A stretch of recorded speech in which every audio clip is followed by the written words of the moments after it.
2022년 5월 3일 일상 속의 하루 묵상 시간에 오신 우리 사랑하는 서울 사랑공동체 가족 여러분 환영하고 축복합니다. 오늘 우리가 살아가는 삶의 자리 가운데 우리가 예수 그리스도 십자가를 바라볼 때 하나님의 지혜와 하나님의 능력을 경험하시는 복된 하루가 되시기를 축복합니다. 오늘 당분간 찬양에 대해서 제가 이제 고민해 보면서 어떻게 앞으로 찬양 시간을 인도할까라는 부분에 답이 좀 결정되지 않아서 당분간은 찬양 없이 말씀만 묵상하는 시간 갖도록 하겠습니다.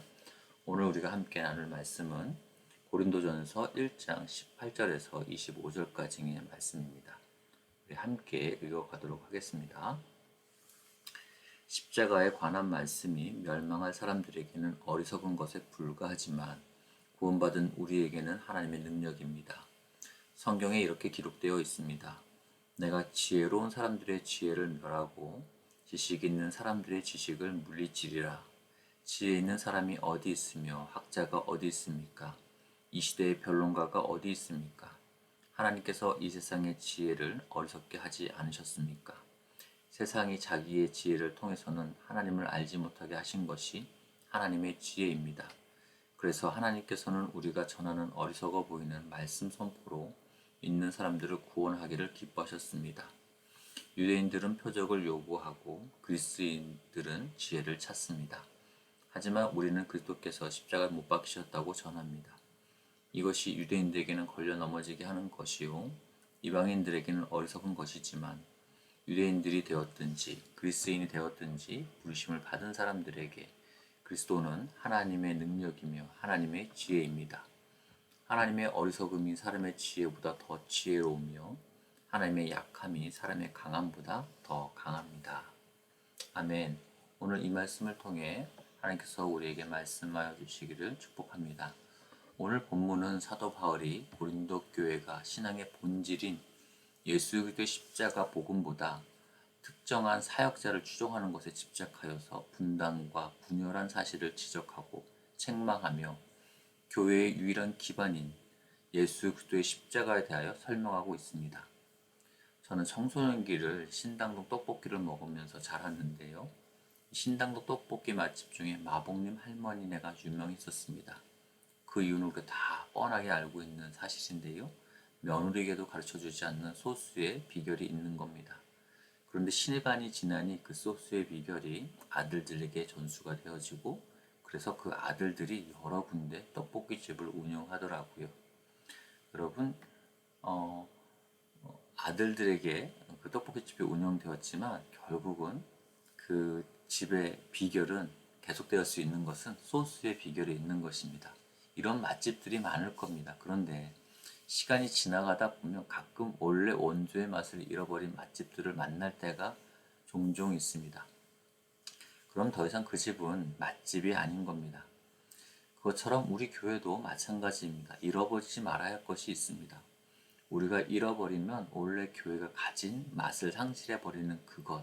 그래서 바울은 고린도 교회에게 보내는 편지를 통해서 결코 교회는 무슨 일이 있어도 잃어버려서는 안 되는 소중한 것이 있는데 너희가 교회 안에서 이것도 중요하고 저것도 중요하다고 서로 주장하고 분열되어 있는 지금 상황 가운데 더 중요한 것은 그런 것들이 아니라 바로 예수 그리스도의 십자가다라고 말씀을 전하고 있는 것입니다. 오늘 말씀을 한 절씩 우리가 살펴보면서 여러분 각자에게 말씀하시는 하나님의 음성, 특별히 십자가의 복음을 들으실 수 있기를 축복합니다. 18절입니다. 18절에 나오는 십자가에 관한 말씀, 십자가의 도는 앞선 17절에 나오는 인간의 지혜로운 말과 라는 말과 선명하게 대조를 이루는 말입니다. 바울은 이런 대조를 사용해서 인간의 지혜로운 말, 곧 철학적인 논증 등에 지나치게 치우쳐 있는 고린도 교회 성도들의 어리석음을 깨우쳐 주려고 합니다.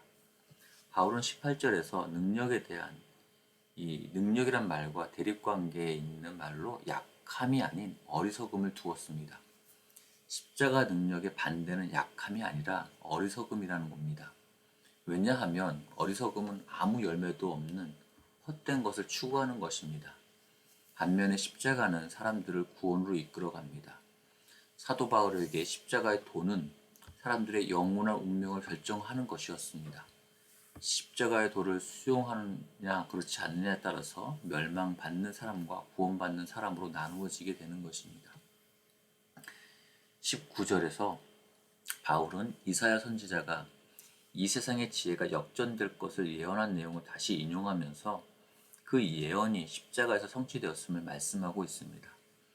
하나님을 인정하지 않는 인본주의적인 지혜, 하나님을 거부하는 지식은 멸망과 재난을 초래할 뿐입니다. 하나님께서 십자가의 도를 통해서 그런 지혜를 멸하시고 그런 지식을 물리치십니다. 20절에서는 자기의 지혜와 지식으로 십자가의 메시지를 스스로 깨달을 수 있는 지혜자나 학자나 변론가는 없다는 것입니다. 당시 고린도 교회의 문제로 드러난 당파들이 자신들이 추종했던 그런 여러 신학적인 논쟁에서 당대 수사학자들의 도움을 받아서 자신들의 입장을 주장했을 것입니다. 그러나 이런 지혜는 십자가의 도를 이해하는 데 아무런 도움을 주지 못하는 것이었습니다. 왜냐하면 하나님께서는 이 세상의 지혜를 어리석게 하셨기 때문입니다. 21절에서는 하나님의 지혜의 핵심인 십자가의 도는 인간의 지혜로 도저히 깨달을 수 없습니다. 그래서 하나님의 아들이신 예수님께서 십자가의 죽으심으로 우리에게 구원을 베풀어 주셨다는 십자가의 도는 세상 사람들이 볼 때 어리석은 것으로 보이지만 믿는 자는 그 십자가의 복음을 믿는 믿음으로 구원을 받게 되는 것입니다. 십자가의 복음은 세상 사람들이 볼 때 어리석게 보이기 때문에 사람들에게 믿음을 요구하는 것입니다. 22절에서는 유대인들은 표적을, 또 그리스인들은 지혜를 구합니다. 표적은 외적이고 지혜는 내적인 것입니다. 유대인들은 보이는 현상적인 증거를 끊임없이 구하고 헬라인들은 자신들의 지적인 욕구를 충족시켜 줄 수 있는 이성적인 지혜를 구합니다. 어떤 사실을 받아들이기 위해 증거와 지혜를 구하는 것은 어쩌면 당연한 것이 아닐까. 그런데 하나님마저 그 증거와 지혜라는 틀로 제한하려 하는 것이 인간의 어리석음인 것입니다. 그러나 23절에 우리는 그 십자가의 복음을 전합니다. 증거와 지혜를 구하는 인간적인 관점에서 본다면 수치와 실패의 상징인 십자가와 구원을 이루시는 메시아는 양립이 불가능합니다.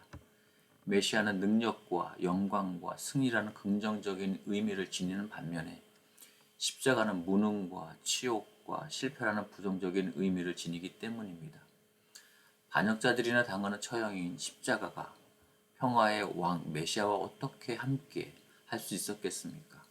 그래서 유대인들에게는 걸러 넘어지게 하는 것이라고 할 때 그 걸러 넘어지게 하는 것, 그 말은 덫이나 함정을 뜻합니다.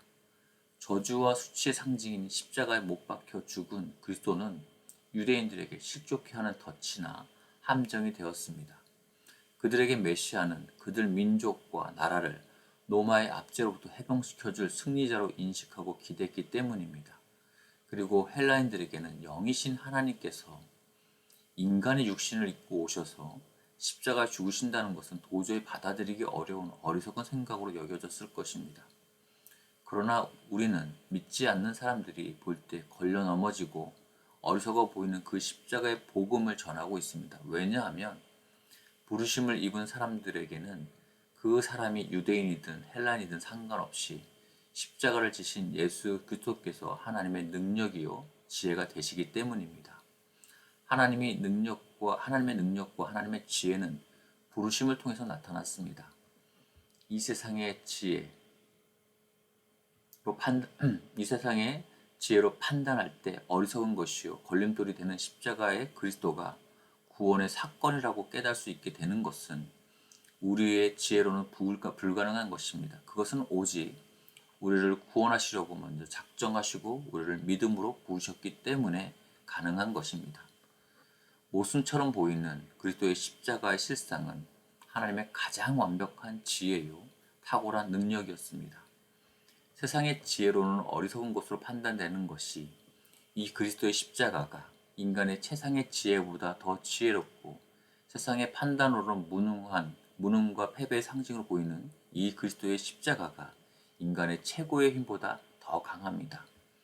하나님께서는 결코 어리석지도 약하지도 약하실 수도 없으시지만 그런 하나님에 대해서 이런 역설적인 표현을 사용하면서 사도 바울이 드러내고자 한 것은 유한한 인간과 비교되는 하나님의 지혜와 강함을 강조하기 위한 것이었습니다.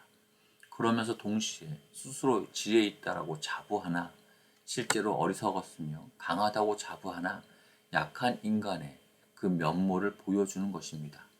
그러므로 이제 고린도 교회의 성도들에게 남은 과제는 그분의 지혜로움과 강함을 수용하고 구원을 받든지 아니면 자신들의 어리석은 판단에 의한 지혜로움과 강함을 고집하고 멸망을 하든지 선택하는 것입니다. 고린도 교회 성도들은 예수 그리스도를 십자가에 못 박아 죽게 하심으로 우리를 구원하신 하나님의 이 최대 역설이 하나님의 가장 완벽한 지혜요 탁월한 능력이라는 사실을 그리고 그것을 받아들이는 것만이 구원의 길임을 새롭게 깨달아야 하는 것이었습니다. 오늘 우리 살롱 공동체 가족들 모두가 예수 그리스도의 십자가만을 의지하기에 하나님의 지혜와 능력을 경험하시는 복된 하루를 살아가시기를 축복합니다. 함께 기도하겠습니다.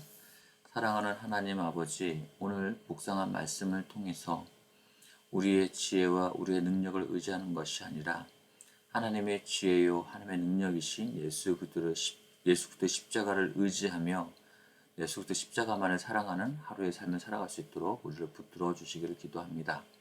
하나님, 우리가 복음을 전할 때에 그 미련해 보이는 전도의 삶을 통하여 하나님께서 또 구원의 역사들을 이루어 가실 것을 믿습니다. 그러기에 오늘 우리 삶 가운데 더욱 그 십자가를 의지하며 그 십자가를 전할 수 있는 복된 하루를 살아갈 수 있도록 하나님 우리를 붙들어 주옵소서. 오늘 하루가 그렇게 주님을 증거하기에 또 오늘 우리의 마음 가운데 예수 그리스도 십자가가 우뚝 세워질 수 있는 복된 하루가 되어지기를 하나님 우리 자신을 축복하고 우리 교회를 축복합니다. 예수님의 이름으로 기도합니다. 아멘. 계속해서 개인 기도 시간으로 기도하시겠습니다.